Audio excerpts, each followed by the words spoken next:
Merci, bienvenue à tous. Bonjour, je m'appelle Édouard Gros-Piron, je suis directeur conseil média chez Cybercité. Pour la petite page promo Cybercité, donc on a un stand à l'entrée du salon. Cybercité, c'est une agence d'acquisition d'audience. Donc on ne fait pas les sites internet, on génère de l'audience pour nos clients, on génère de l'audience qui se veut être le plus qualifiée possible et on fait en sorte d'avoir le maximum de performance.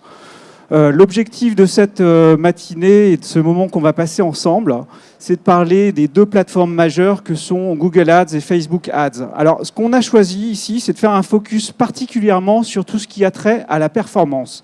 Alors aujourd'hui, avec Facebook, avec Google, on peut faire aussi de la noto. C'est encore un autre sujet. Là, on est vraiment centré sur de la performance, sur more traffic, more business. L'objectif aussi, c'est de partager avec vous des retours d'expérience. Alors n'hésitez pas, si vous avez la moindre question, à lever la main ou à m'interrompre. On est là aussi pour répondre et échanger.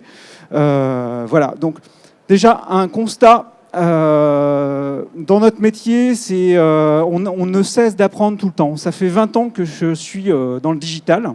Ça fait un peu plus de 10 ans qu'on achète du média et que donc je pilote de l'acquisition d'audience pour Cybercité. Et on se rend compte que toutes les semaines, il y a des nouveautés. Toutes les semaines, il sort des nouvelles choses. Et il est vrai que ces derniers mois, on a connu un énorme changement au niveau des plateformes que sont Google et Facebook, puisqu'on a de plus en plus de data qui viennent nourrir les algorithmes, on va le voir, et qui changent la manière de faire les campagnes. Donc, moi, je veux vous mettre à l'aise aujourd'hui. L'idée, c'est de se dire, voilà, oubliez aussi tout ce que vous savez et venez avec peut-être des idées nouvelles parce que le métier aujourd'hui, il a énormément changé. J'en discutais avec les traffic managers de Cybercité. On ne fait plus du tout les campagnes comme on les faisait encore il y a 2 ans, il y a 3 ans.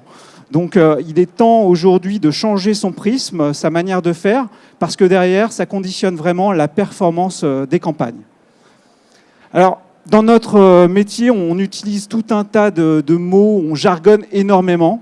Alors, je risque d'en parler au fur et à mesure de cette présentation. N'hésitez pas à m'interrompre.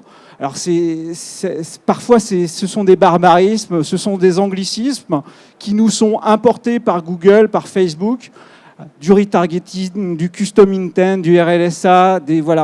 Franchement, quand on n'est pas dans le sérail, on n'y comprend pas grand-chose. Donc, n'hésitez pas, s'il y a quoi que ce soit, à m'interrompre. Je voulais commencer par déjà un contexte. Aujourd'hui, le digital, c'est le premier écran publicitaire. On l'a vu, il y a des derniers chiffres de eMarketer qui viennent de paraître cette semaine. C'est plus de 50% des investissements digitaux dans le monde, au niveau des 50% des investissements publicitaires qui passent aujourd'hui sur le digital. Donc, effectivement, il s'agit de s'intéresser à ces leviers. Et si on regarde, qu'est-ce qui se passe au niveau des investissements? C'est le duopole Google et Facebook qui capte la majeure partie des investissements. Au niveau de la France, l'investissement média digital, c'est près de 35% du marché de la publicité. C'est toujours en augmentation. Ça cannibalise, ça vient prendre des parts de marché aux autres leviers que sont la presse, la télévision, l'affichage aussi. Donc on a un accroissement des investissements médias digitaux. Sur le digital, ce qui accapare le plus l'investissement, ça va être le search. Donc le search aujourd'hui, c'est plus de 50% des investissements médias digitaux sur la publicité. Et ça ne cesse d'augmenter. Donc même si effectivement le display, le programmatique se développe, le search continue de croître. Et le search continue d'être le premier levier d'investissement digital. Autre point important, c'est la vidéo. La vidéo, c'est aujourd'hui 39% des investissements. C'est là où se développe le plus la publicité sur le digital, ainsi que sur le mobile, qui prend une part de plus en plus importante. Alors après, si on regarde spécifiquement la part de Google et Facebook en France, ces chiffres sont tout récents, ils sortent de eMarketer. On se rend compte que les investissements de Google, Facebook, c'est plus de 75% des investissements médias digitaux, donc ils captent la majeure partie effectivement du business. Donc la question, c'est de dire, aujourd'hui, si vous êtes sur le digital, si vous devez vous intéresser à des plateformes, les deux plateformes majeures, il n'y a pas de secret, c'est Google et Facebook, du moins pour la France, pour l'Europe, pour les États-Unis. Si vous étiez effectivement en Chine, ce serait Baidu, Tencent, etc., qui se positionnent sur ces marchés-là. Alors, chose importante, c'est qu'on voit que finalement, la part de marché de Google, elle résiste au fur et à mesure. Google arrive à conserver 50%, à capter 50% de ses investissements. Et celui qui progresse en termes de part de marché, on le voit, c'est Facebook. Progressivement, Facebook grappille des parts de marché au niveau des investissements médias digitaux. Alors, comment il fait effectivement, comment il fait? Il a sorti de nouveaux services. Merci Instagram, notamment, qui est un réseau social qui croît de plus en plus. Merci Messenger. Et puis, si vous faites de la publicité Facebook, vous devez vous rendre compte que Facebook a aussi des partenaires sur lesquels il diffuse de plus en plus ses publicités. D'ailleurs, voilà, je vous invite à regarder de près les partenaires de Facebook parce que il se peut qu'aujourd'hui, vous retrouviez votre publicité Facebook en télévision de rattrapage sur les plateformes de VOD des chaînes nationales. Donc, si vous allez sur du MyTF1, du 6play, vous pouvez trouver vos publicités Facebook qui font partie aujourd'hui des ad networks. Alors, revenons flashback en 2011 et sur les liens sponsorisés. Alors, j'ai choisi de vous exhumer un résultat du moteur de recherche où, à l'époque, on voyait que la publicité sur Google occupait un espace qui encadre effectivement les résultats naturels. Et c'est vrai que depuis l'invention des liens sponsorisés, Google n'a de cesse de faire progresser l'espace publicitaire sur les résultats du moteur de recherche. Alors, on a eu des liens en plus, on a eu des annonces en plus. En 2011, effectivement, là on le voyait, on avait des résultats qui s'affichaient au-dessus des résultats naturels, chose qu'on n'avait pas avant dans les années 2000. On avait jusqu'à 3 résultats qui pouvaient s'afficher. On a eu du multilien qui est apparu. On a eu des liens annexes comme des fiches Google Maps qui pouvaient apparaître aussi dans les résultats. Donc, toujours plus d'espace occupé par la publicité. En 2016, Google a fait évoluer l'affichage de ses publicités pour supprimer la colonne de droite et faire en sorte que vous ayez jusqu'à 4 annonceurs en haut et 3 annonceurs en bas, maximum. Alors, on le voit en termes de résultats, la publicité occupe de plus en plus d'espace, de plus en plus de visuels, et capte de plus en plus l'attention, à tel point qu'on a de plus en plus de mal aussi à discerner les résultats du naturel du payant. Alors, comme je vous le disais tout à l'heure, le search, pour nous, reste quand même le premier levier à la performance, alors principalement avec Google, et puis il ne faut quand même pas oublier qu'on a Bing qui capte 5-10% de part de marché en France, et qui peut être un réseau sur lequel vous pouvez aussi vous afficher. Notre conseil, c'est d'abord de privilégier Google si vous vous lancez dans des campagnes, parce que vous allez avoir un potentiel qui est plus important. Néanmoins, sachez que Bing peut offrir de vraies performances, peut offrir une audience qui est meilleure que celle de Google, ni plus ni moins, parce que Bing, déjà, la plupart des gens n'utilisent pas Bing sur leur mobile, parce que effectivement, vous ne faites pas OK Bing, vous faites plutôt OK Google. Donc, vous avez plutôt une audience qui est desktop. Par défaut, Bing est installé sur les ordinateurs Windows. Donc, on a une audience, on va dire, qui est captive de par l'installation de ces nouveaux ordinateurs. Donc, commencez d'abord par Google et peut-être, si vous avez exploité tout le potentiel, après, vous pouvez aller sur Bing. Sur Facebook, là aussi, on a eu d'énormes évolutions. Alors, ça fait 10 ans que chez Cybercité, on achète de la publicité sur Facebook. Alors, on a vu pas mal de nouveautés, pas mal de choses. Et les indicateurs ont vraiment évolué. Ne serait-ce que parce qu'aujourd'hui, Facebook, c'est un réseau sur lequel vous êtes à 90% mobile. Donc, ne serait-ce que par cet usage, la publicité a changé. Là, on le voit, avant, on s'affichait sur des vignettes. On payait un CPC qui était souvent en dessous de 30 centimes. Et si je ramène au coût pour 1000, là, en l'occurrence, on avait peut-être dépensé 5 000 € et on était affiché plus de 60 millions de fois. Là, on avait un coût pour 1000 qui était de 0,10 centimes, même pas. Là où aujourd'hui, si je fais le calcul sur une campagne, sur les campagnes que nous gérons, le coût pour 1000 est aux environs de 3 à 7 €. Donc voilà, donc, même si vous payez au clic, dites-vous bien derrière que les plateformes ramènent tout au coût pour 1000. Et qu'effectivement, ce coût pour 1000, il évolue, il change. À noter aussi le coût par fan, le coût par interaction aussi qui a évolué. Avant, sur Facebook, on faisait beaucoup de campagnes de recrutement de fans, fin des années 2008, 2009, 2010, début 2011. On a fait énormément de campagnes de recrutement de fans sur des communautés. Alors aujourd'hui, on continue d'en faire, mais c'est vrai, cette tendance est moindre. Pourquoi ? Parce que effectivement, le coût par fan augmente. Et effectivement, l'objectif des annonceurs aujourd'hui, c'est plutôt de faire du business que de capter du fan. Voilà, donc retenez bien ça, le coût pour 1000 augmente et effectivement, on a un ICPM qui augmente sur les plateformes. Alors, au niveau publicitaire, ce qu'il faut voir aussi en termes de contexte, c'est qu'on a de plus en plus, on est de plus en plus exposé tous les jours. On a 5000 contacts publicitaires par jour, là où dans les années début 70, on en avait 500. Donc forcément, notre temps de cerveau disponible est moindre et forcément, effectivement, la guerre se fait de plus en plus importante. La guerre de l'attention se fait aussi de plus en plus importante sur les écrans du digital. Là, on a une moyenne où on est à plus de 11 000 pubs par mois sur le digital. Donc forcément, pour émerger au travers de tout ça, c'est de plus en plus compliqué. Et il y a un moment, voilà, on arrive à un plafond de verre. On est aujourd'hui à une overdose publicitaire. Les gens en ont marre.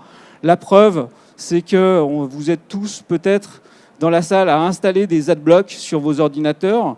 En France, vous avez 30% des personnes qui installent un adblock. Pour effectivement ne plus subir, ne plus supporter cette publicité qui devient de plus en plus irritante.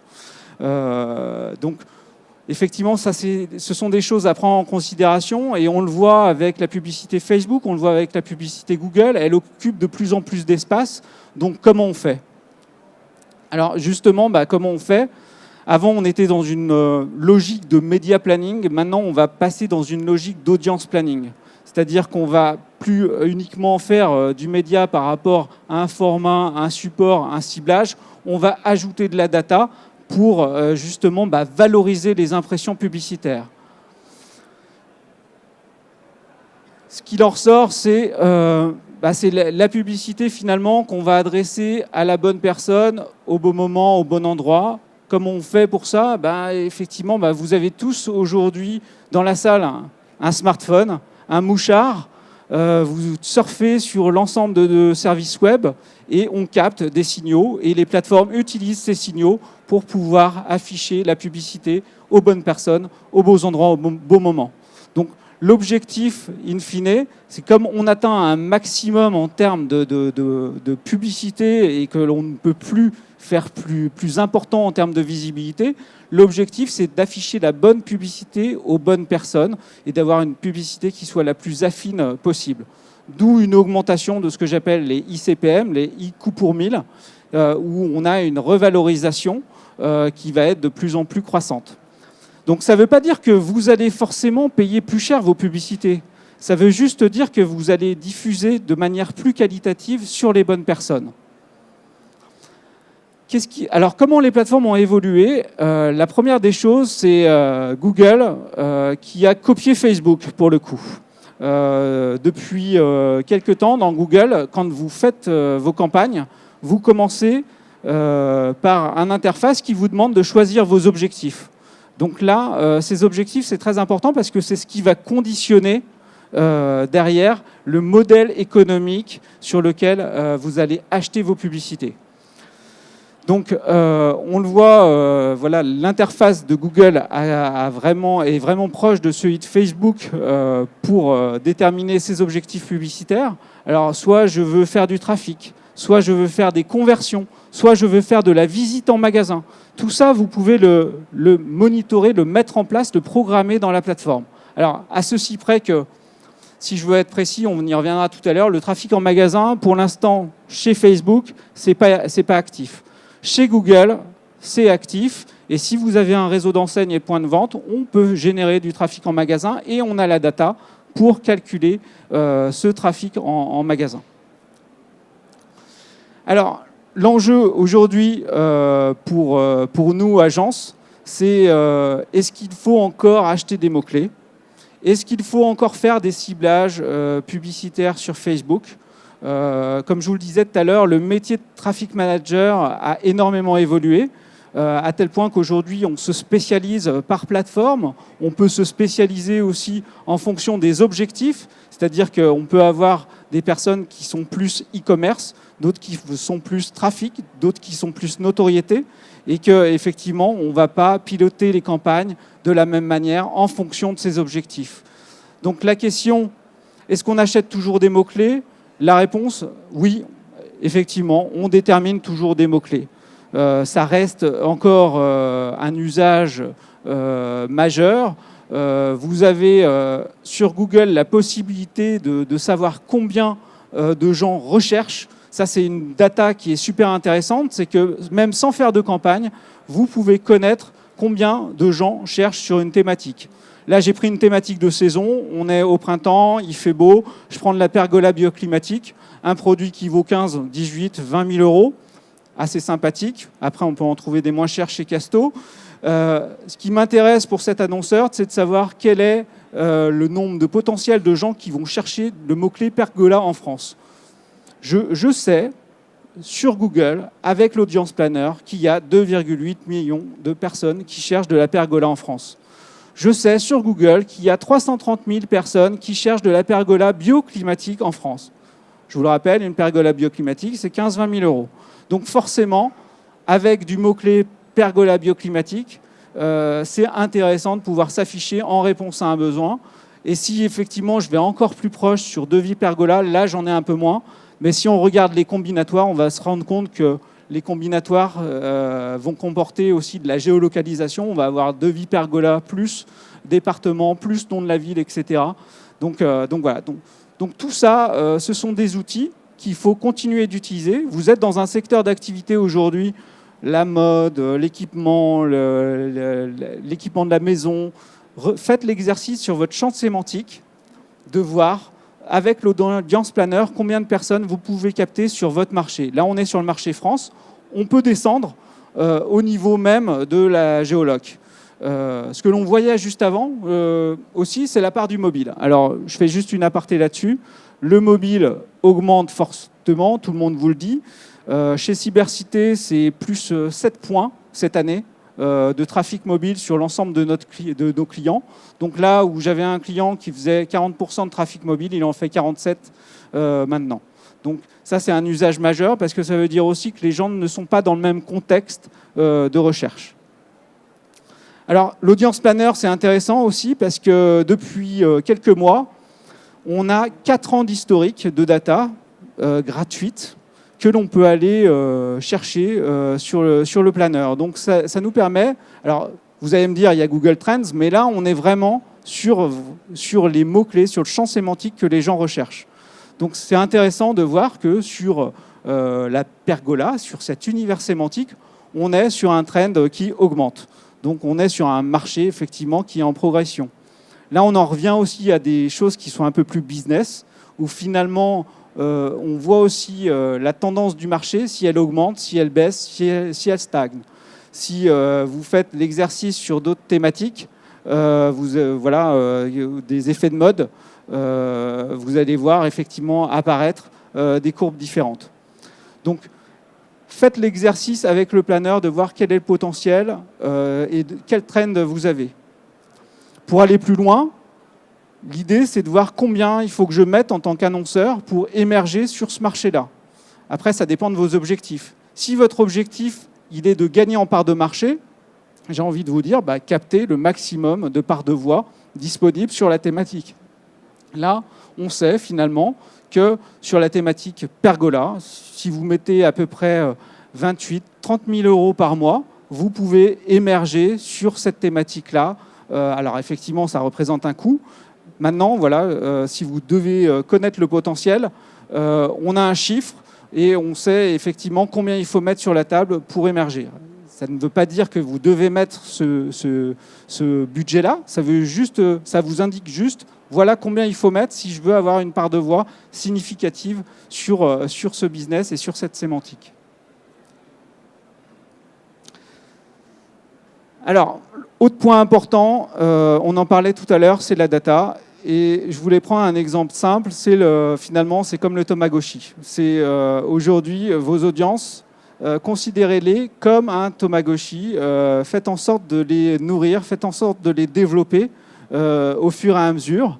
Il s'agit de vous en occuper, il s'agit de capitaliser dessus, et c'est grâce à vos audiences que vous allez mieux faire performer vos campagnes. Si je pousse la réflexion, vous allez commencer avec des audiences vierges. Alors on parle de pixels, on parle de tags, etc. Donc déjà ce qu'il faut faire, c'est mettre en place les tags, les pixels nécessaires des plateformes. Vous avez deux plateformes principales, Google, Facebook. Vous avez le pixel Facebook, vous avez le tag aussi de Google Ads, vous avez le tag de suivi Google Analytics. Ce qu'il faut mettre en place, c'est déjà ce sont ces tags qui vont renseigner la plateforme sur votre audience. Après, il va s'agir de bien configurer ces tags pour savoir qu'est-ce qui est une conversion, qu'est-ce qui est une micro-conversion. Je prends un exemple, soit vous générez du lead, dans ce cas-là, effectivement, une demande de brochure, une inscription newsletter, là, vous le renseignez en termes de conversion, soit vous pouvez aussi définir une micro-conversion. Une micro-conversion, ça peut être une interaction, ça peut être le fait de scroller sur une page. Pour certains annonceurs, aujourd'hui, on met une micro-conversion sur un scroll à plus de 75%. Si on voit que notre page elle a été scrollée à plus de 75%, on considère que c'est une micro-conversion. Et ces informations vont renseigner l'algorithme. Et aujourd'hui, ce que l'on fait, c'est qu'on éduque finalement l'algo par rapport à la pose de ces pixels. Donc après, vous allez paramétrer tout ce qui va être remarketing, donc pour faire en sorte que les gens qui viennent sur votre site, vous puissiez les recibler ultérieurement. Là aussi, un chiffre. Si vous êtes un site e-commerce, il y a plus de 99% de l'audience qui ne transforme pas. Si vous êtes un site de lead, vous avez plus de 95% souvent de l'audience qui ne transforme pas. Donc il s'agit de capitaliser vos audiences pour pouvoir potentiellement les recibler ultérieurement.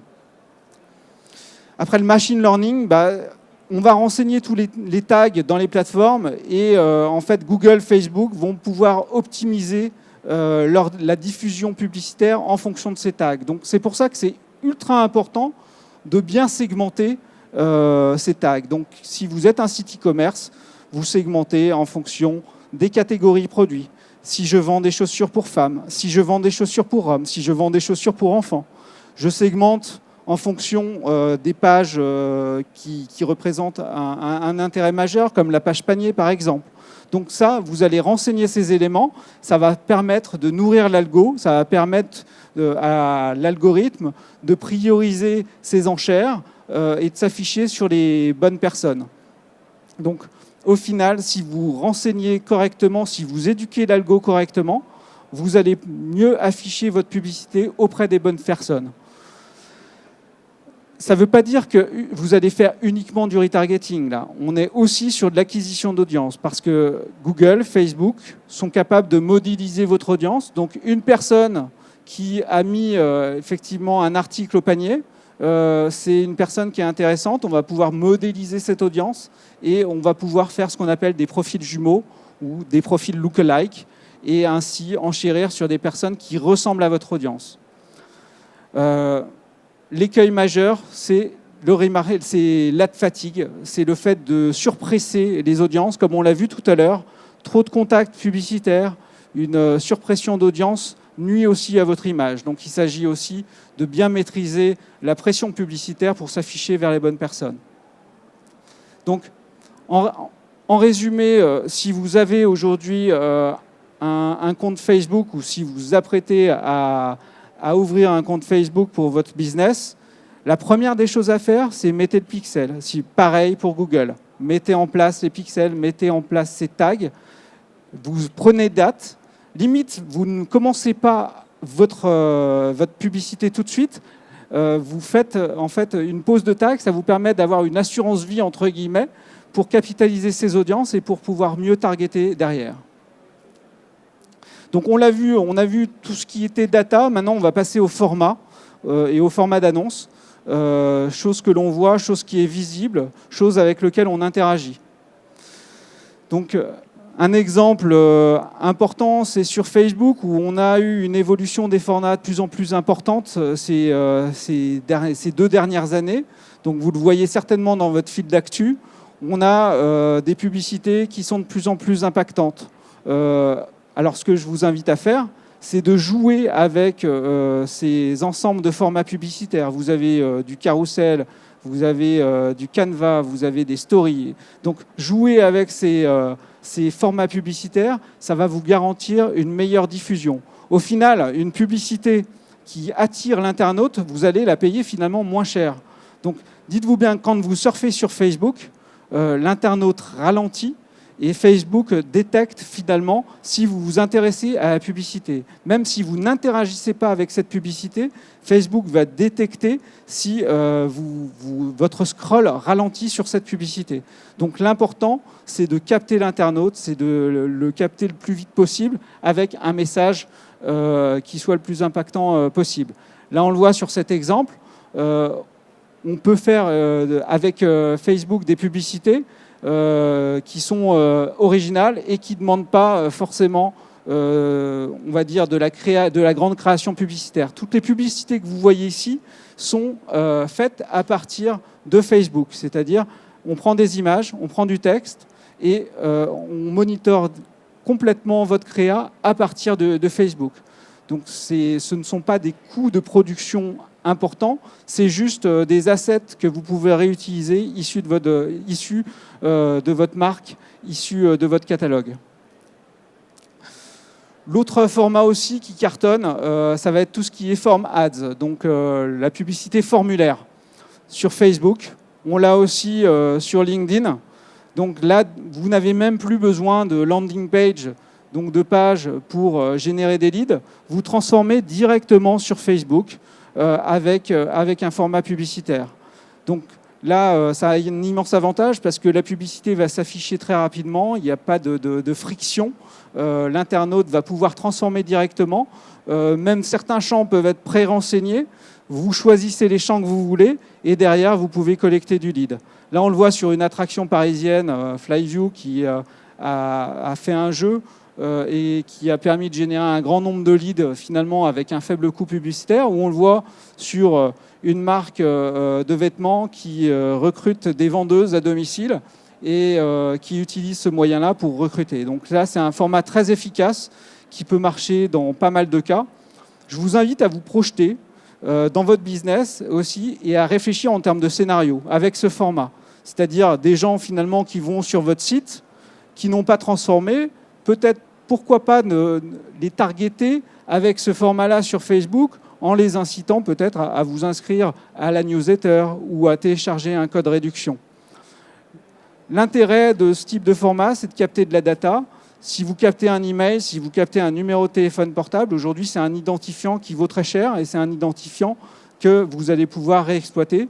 Attention toutefois à bien respecter la RGPD aussi là-dessus, à bien faire ce qu'il faut aussi en amont pour ne pas aussi abuser de cette data collectée. Sur Google Ads aussi, on a eu énormément de changements au niveau des annonces. On l'a vu tout à l'heure, toujours plus de place occupée par les annonces. Aujourd'hui, on a un troisième titre qui apparaît, une deuxième description de 90 caractères et finalement, on a de plus en plus d'espace qui est occupé. Donc, le conseil que l'on vous donne, c'est utiliser le maximum d'espace qui vous est possible d'occuper, Mais là, il ne s'agit pas d'afficher tout et n'importe quoi. Donc là aussi, même si ce sont des annonces textuelles, l'important et l'art aujourd'hui consiste à faire ce qu'on appelle du copywriting, donc de la conception-rédaction. Et finalement, là, on en revient à des basiques du business. C'est quoi vos argus clés? C'est quoi les qualités intrinsèques de votre produit, de votre service? Donc là, il faut réfléchir aussi en termes de messages. Qu'est-ce que je vais dire à l'internaute pour répondre à son besoin et qui va lui parler directement? Donc, utiliser ces formats, c'est vous garantir plus, effectivement, de places disponibles. Et qui dit plus de places disponibles dit un meilleur taux de clic, une meilleure diffusion. Et une meilleure diffusion, un meilleur taux de clic, c'est aussi potentiellement des enchères moins chères derrière. Voilà, donc il y a vraiment un intérêt aujourd'hui à travailler la conception-rédaction de vos annonces, même si c'est du texte, c'est ultra important pour la plateforme Google Ads. Au niveau toujours de Google, on a les annonces display. Alors peut-être que vous faites des bannières publicitaires, et sur Google, vous avez la possibilité de générer aujourd'hui des bannières publicitaires dynamiques avec ce qu'on appelle des responsive ads qui vont mettre au format automatiquement une image, un texte, un logo. Alors, il se trouve que chez Cybercité, on a fait le test avec plein d'annonceurs. Là, on voit Vattenfall, on a beaucoup d'exemples voilà, dans le retail, où on a testé des bannières en JPEG classique versus des bannières responsive ads. Alors, on a fait le match.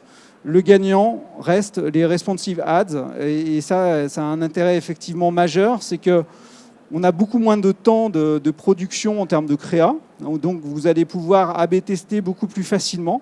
Vous allez diffuser à l'ensemble des inventaires, aussi bien mobile que desktop. Et au final, on a des publicités qui performent mieux. Donc, notre conseil là-dessus, c'est exploiter ces formats publicitaires.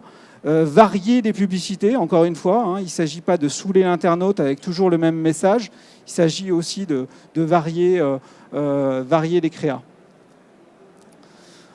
Alors, les nouveaux ciblages, justement les bons trucs que je souhaitais partager avec vous, sur Google, ça va être tous les ciblages qui sont liés à la Google Sphere. Aujourd'hui, sur Google, vous êtes épié, entre guillemets, sur Gmail, dans votre surf YouTube, sur Google Maps, sur Google Play. Donc là, on est en train d'assister à une interconnexion de cette data. Et de plus en plus, maintenant, vous allez pouvoir rajouter de la data au sein de vos ciblages Google Ads, au sein de vos ciblages YouTube.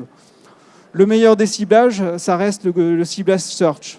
Et finalement, on va pouvoir exploiter ce ciblage search sur l'ensemble du parcours utilisateur. Donc aujourd'hui, Google va historiser ce ciblage search. Donc, ce qui fait que si je recherche un séjour en Espagne, je vais pouvoir cibler ultérieurement mon visiteur dans son surf sur YouTube avec une publicité qui présente mes hôtels, mes villages clubs en Espagne. Donc, là aussi, on a une évolution importante, c'est on ajoute de la data supplémentaire au sein de Google Ads pour effectivement être de plus en plus fin. L'autre point intéressant, ce sont les URL visités. Donc, si vous avez des concurrents, vous pouvez rajouter dans la data les URL des sites concurrents pour faire en sorte que Google, effectivement, affiche vos publicités sur des gens qui visitent les sites de vos concurrents. Life Event, ça va être tous les moments clés de vie. Effectivement, le mariage, un nouveau-né, un déménagement que l'on va retrouver. Et puis tout ce qui va être in-market, c'est tout ce que prévoient les intentionnistes acheteurs. Donc là, en ce moment, on est en cours de déploiement sur Google. Donc on est en train d'avoir ces ciblages qui sont rendus disponibles progressivement sur le search, sur YouTube, sur le display. Certains ne sont pas encore disponibles, mais ils sont en train de devenir, donc à surveiller. Autre point important de ciblage, ça va être la géolocalisation. Si vous êtes une enseigne à réseau, si vous avez des magasins, je vous invite fortement à exploiter la data de Facebook, de Google. Sachez qu'on cible au kilomètre près, si on veut se donner la peine, si on rentre dans le détail du détail des paramètres de campagne, on cible au kilomètre. Ça veut dire que vous avez un magasin, effectivement, vous allez pouvoir concentrer vos investissements publicitaires sur une zone de chalandise. Là, je vous donne l'exemple d'un réseau de magasins qui a des zones iris, donc avec des zones de chalandise bien spécifiques, définies par des contrats. Et pour les franchisés, on va définir des publicités diffusées uniquement sur les zones de chalandise. Donc là, on est sur une enseigne qui vend des cuisines. Donc on va pouvoir diffuser sa publicité pour cette enseigne autour du point de vente, que ce soit sur Google ou que ce soit sur Facebook.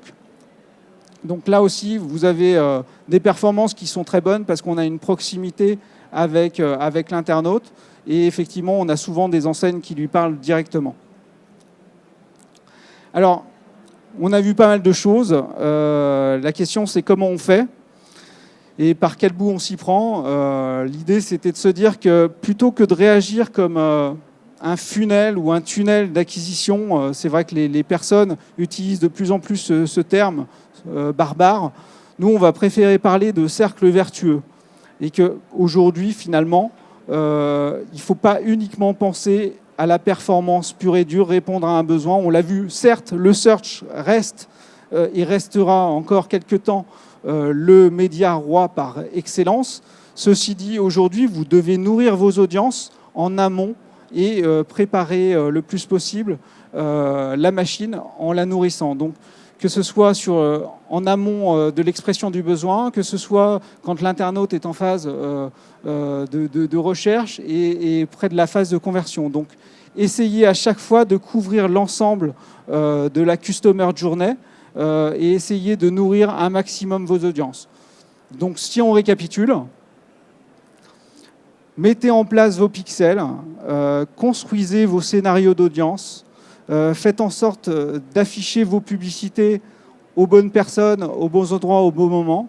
Il s'agit vraiment d'un point capital, c'est aujourd'hui on ne peut plus surexposer les internautes, donc il faut faire en sorte de faire de la qualité.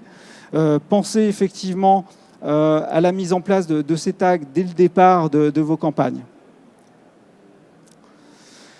Un autre point important, on l'a vu avec les formats et la diversité des créas, ce sont faire en sorte de réfléchir vos formats publicitaires en amont et faire en sorte qu'ils soient agréables à regarder aussi pour les internautes. Si vous pensez que c'est moche, si vous dites acheter, acheter, acheter tout le temps, ça devient un peu lourd et usant. Donc réfléchissez aussi à d'autres manières d'interpeller l'internaute, d'autres manières de l'intéresser.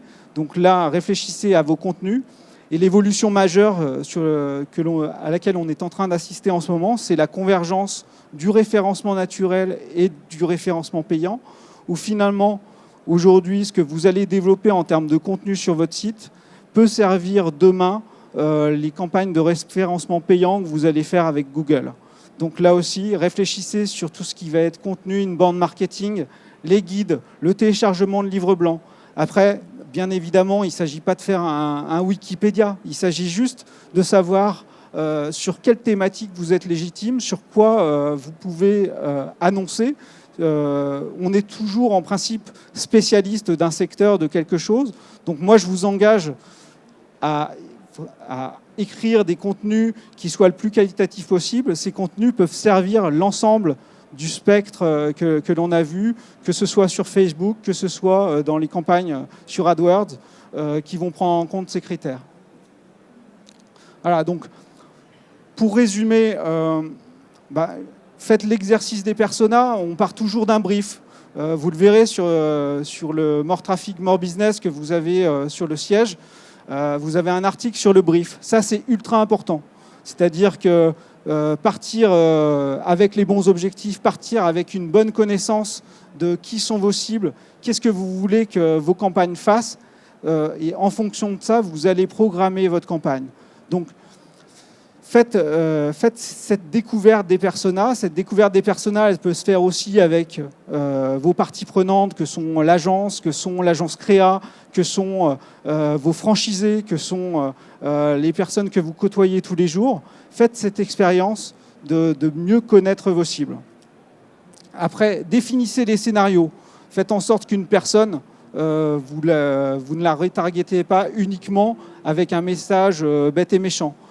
Proposez-lui d'autres axes pour limiter la fatigue. Réfléchissez au message, au contenu, on l'a vu. Qu'est-ce que veulent finalement vos audiences? Et puis, essayez de créer de la coordination dans l'ensemble de ces leviers. Voilà, donc prenez en compte ces éléments-là pour faire, je l'espère, de belles campagnes, pour respecter vos audiences.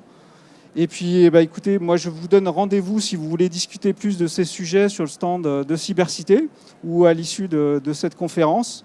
Et je reste ouvert à vos questions, là, maintenant. Et je me fais un plaisir de déplacer le micro s'il y en a. Est-ce que vous avez des questions par rapport à Facebook, par rapport à Google Ads?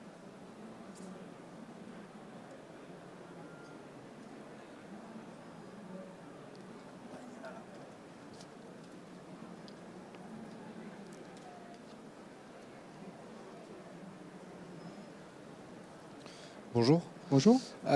J'ai une question. Moi, il m'arrive de faire des campagnes Facebook et j'ai le sentiment qu'on ne peut pas vraiment avoir la main sur le taux de répétition des campagnes qui parfois explose. Dernièrement, j'ai fait une campagne où j'ai eu la surprise de voir que ça montait à 30 répétitions. Alors, vous pouvez définir votre taux de répétition sur Facebook. Il y a ce qu'on appelle le capping. Et ça, c'est vrai que c'est un point majeur quand on parle de retargeting publicitaire. C'est vrai que Facebook a tendance à surexposer vos audiences. Donc, de définir un capping. Dans le paramétrage de Facebook, vous pouvez définir un capping maximum. Et là, il s'agit de savoir justement quelle est la part d'investissement que vous avez sur l'acquisition d'audience des gens qui ne vous connaissent pas versus la part des gens qui vous connaissent. Et c'est vrai que vous soulevez un problème chez Facebook et que l'on voit sur pas mal de comptes où si vous ne faites pas ce qu'il faut, Facebook a tendance à tabasser, si je puis dire, en publicité sur les internautes qui vous connaissent déjà. Mais même en allant au-delà de ça, parce que j'ai passé un peu de temps à chercher justement un moyen de capper cette campagne, et j'ai presque l'impression qu'en fonction de l'objectif qu'on a mis au début, l'objectif de campagne, on n'a pas la possibilité, on n'a pas la main là-dessus. Alors, effectivement, en fonction de l'objectif de campagne, vous pouvez, vous allez, comme on l'a vu tout à l'heure, ça va bloquer ou ouvrir certaines possibilités. Donc, il s'agit de bien définir ces objectifs en amont. Vous êtes sur quel objectif? Vous êtes sur un objectif de conversion, sur un objectif de lead, de vente? C'était conversion. De conversion. Donc, après, il s'agit peut-être aussi de structurer vos campagnes différemment. Quand on est sur un compte Facebook, on va avoir différents types de campagnes. Des campagnes d'acquisition, des campagnes d'engagement, des campagnes de conversion. Donc, peut-être d'isoler votre campagne de conversion pour faire en sorte effectivement que vous limitiez le budget sur cette partie-là et que vous fassiez de l'acquisition avec un autre objectif de campagne. Sur Google, sur Facebook, finalement, on peut cumuler des objectifs de campagne différents avec des créas différentes. Et c'est important, effectivement, encore une fois, de le penser en amont là-dessus. Merci. Est-ce qu'il y a d'autres questions?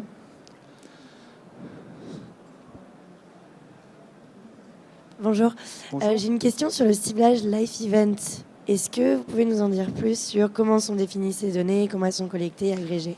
Alors, sur tout ce qui va être les données de Google, Life Event, alors je ne suis pas Google, mais ce qu'on sait, c'est que c'est l'ensemble, on est épié de par ces connexions.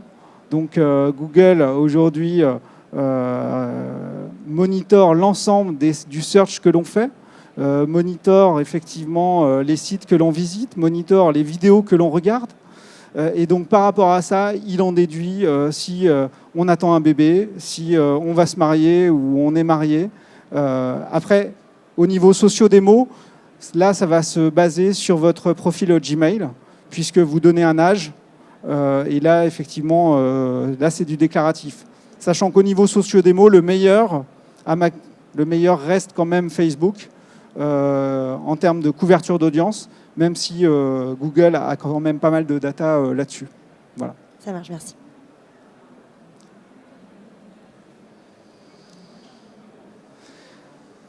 Est-ce que vous avez d'autres questions par rapport au trafic en point de vente, par rapport aux tags, Il y a une question là. des calls? Bonjour. Bonjour. Moi, je suis plutôt dans le e-commerce et je voulais savoir s'il ne serait pas plus intéressant aujourd'hui de déplacer un peu de budget que j'alloue actuellement à Google Ads sur du search, à Amazon sur du search, qui pour moi performe. Moi, j'ai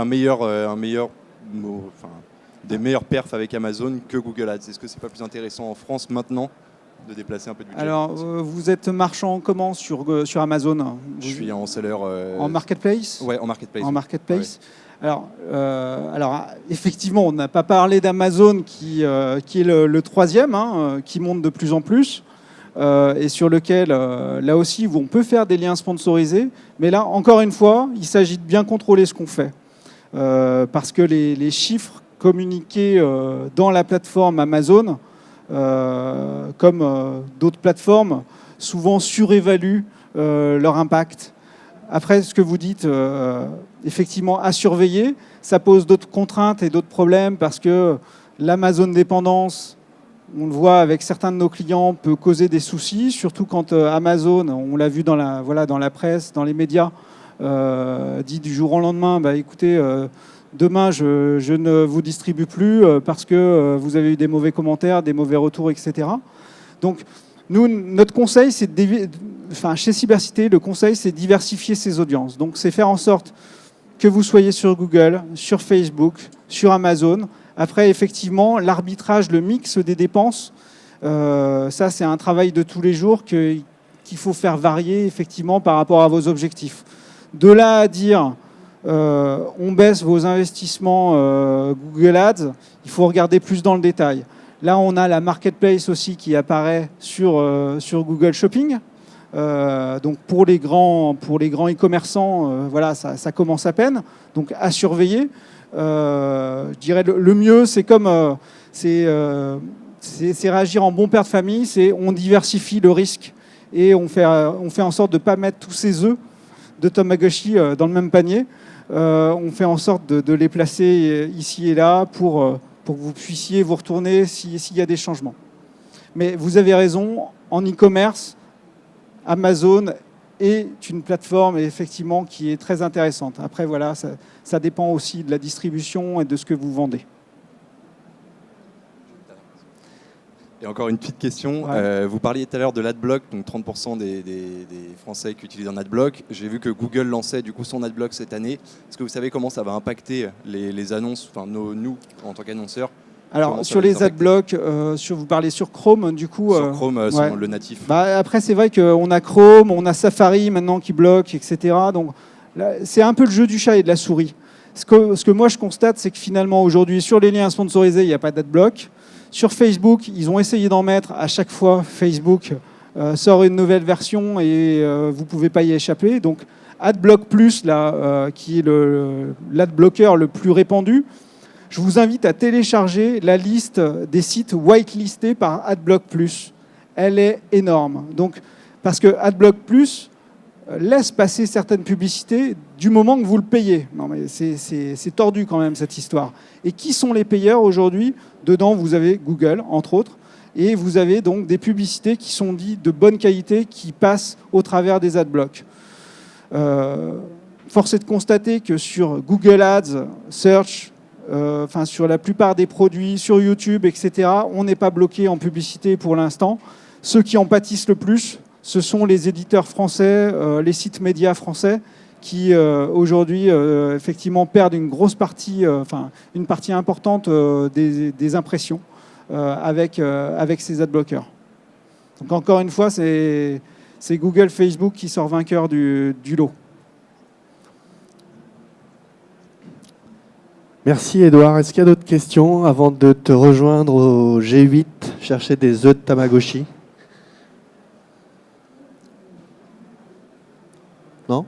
Merci à tous d'être venus, de m'avoir écouté et n'hésitez pas si vous souhaitez échanger à l'issue de cette conférence. Et merci à toi. Merci.